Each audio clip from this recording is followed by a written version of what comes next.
అందరికీ నమస్కారం. ఏదైతే కనుక జగన్మోహన్ రెడ్డి బెట్టింగ్ ఆడి బెట్టింగ్లో డబ్బులు పోగొట్టుకొని ప్రాణాలు కోల్పోయిన వ్యక్తికి విగ్రహం పెట్టారని ఆ విగ్రహ ఆవిష్కరణకి రెంటపాళ్ళ వెళుతూ ఒక సంఘటన అయితే జరిగిందండి.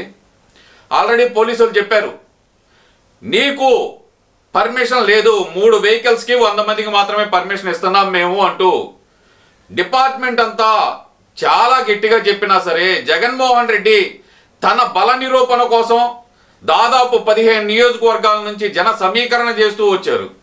కానీ అతనికి తెలియని విషయం ఏంటంటే కనుక వీళ్ళని ఎలా అనాలో కూడా అర్థం కావట్లేదండి. అసలుకి వెళ్తుంది ఒక చనిపోయిన వ్యక్తి విగ్రహావిష్కరణకి, అతను వాళ్ళ సొంత కార్యకర్త, అది వాళ్ళ ఇష్టం, అది ఎలాగైనా వెళ్ళొచ్చు. పరామర్శకి వెళ్తున్న వ్యక్తికి వీళ్ళు పెడుతున్న బ్యానర్స్ ఏంటండి, వీళ్ళు పెడుతున్న బ్యానర్స్ అనకూడదు కానండి, వైఎస్ రాజారెడ్డి రాజ్యాంగం పల్నాడు నుంచి మొదలు. ఏమయ్యా, కడుపుకు తినేది అన్నమే కదా. పోలీసులు చాలా క్లియర్గా చెప్పారు కదా, ఉద్రిక్త పరిస్థితులు అనేది రెచ్చగొట్టొద్దు, నువ్వు ప్రశాంతంగా వెళ్ళిరండి, 100 మందితో వెళ్ళిరండి అన్నావు. కానీ పొలోమంటూ 100ల కొద్దీ వెహికల్స్ వేసుకొని తాడేపల్లి నుంచే ఒక 3000 మందిని పక్కన పెట్టుకొని డబ్బులు ఇచ్చి పిలిపించుకొని వాళ్ళ కార్లు ఇచ్చి వదిలేస్తే కనుక ఇప్పుడు ఏం జరిగింది? లాల్పురం దగ్గర నువ్వు కిందకి దిగావు. అసలు నీ రూట్ మ్యాప్లో ఉందా లాల్పురం దగ్గర దిగటం? పత్తిపాడు వై జంక్షన్ దగ్గర ఆంజనేయ స్వామి దగ్గర గుడి దగ్గరికి వెళ్దామని చెప్పి ఆగావు. అక్కడ జనాలు లేరని చెప్పి 1/2 గంట ఆపావు. అక్కడ ఆ ఫ్రస్ట్రేషన్ తోటి నువ్వు వెళ్తా ఒక వృద్ధుడిని గుద్ది అతను కనీసం అతని పరిస్థితి ఎలా ఉంది అని చూడకుండా వెళ్ళిపోతావా? ఇదేనా రాజారెడ్డి రాజ్యాంగం? మనుషులే కదా. అరే, చిన్న దెబ్బ తగిలితేనే అయ్యో అంటాం మనం. ఒక పండు ముసలి వ్యక్తి అండి, అక్కడ పక్కన నుంచొని ఉన్నాడు, అతను గుద్దేసి అతను పడిపోతే కనీసం పట్టించుకోకుండా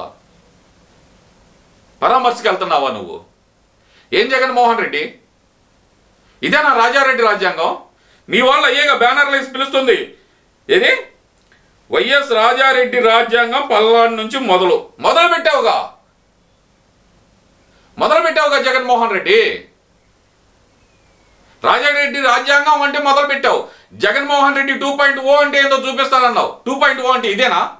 జనాల్ని చంపేసి వెళ్ళటమా? పోలీసులు చాలా క్లియర్గా చెప్పారు, క్యాన్వాయ్ వద్దు, ఒక 4 వెహికల్స్ ఒక 100 మంది వెళ్ళండి అని చెప్పారు. కానీ నువ్వు చేసిన అత్యుత్సాహం వల్ల ఒక పండు ముసలి వ్యక్తి, అందున అతను నీ అభిమాని, నీ వీరాభిమాని,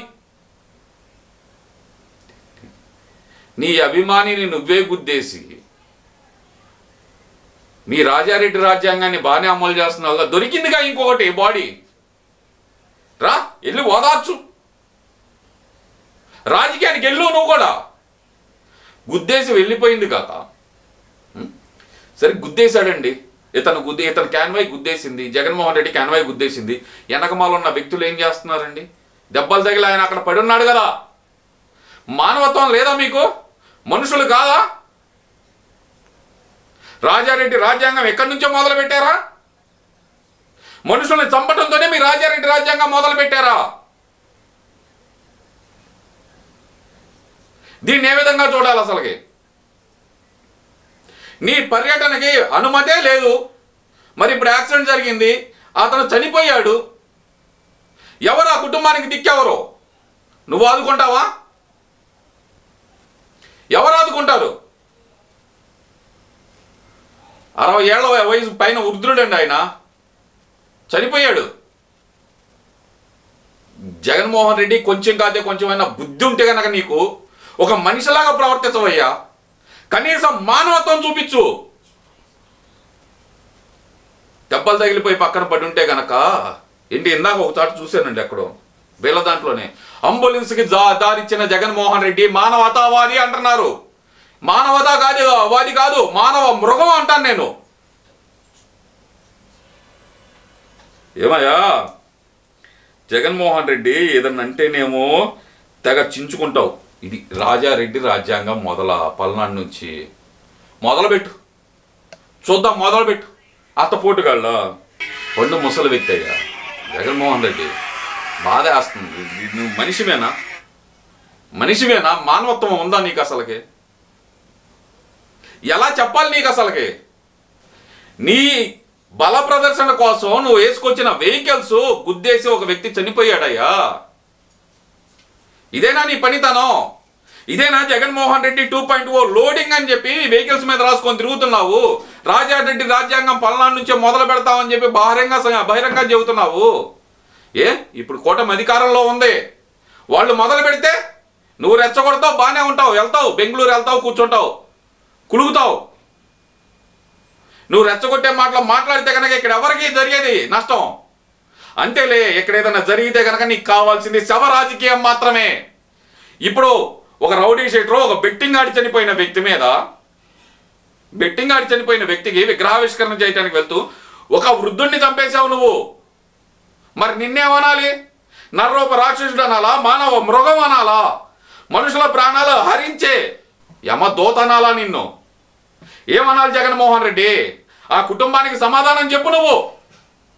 ఛీ, పోలీసులు చెప్పిన మాట వింటే గనక ఆ వృద్ధుడి ప్రాణాలు మిగిలే. ఈరోజు నీ వల్ల ఒక వృద్ధుడు చనిపోయాడు.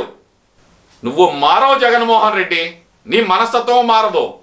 మనకు కావాల్సిందల్లా శవాల మీద రాజకీయం చేయటం మాత్రమే. శవ రాజకీయం మాత్రమే అని నిరూపించావు. నీకు నువ్వే సాటి దానికి మాత్రం శవ రాజకీయానికి.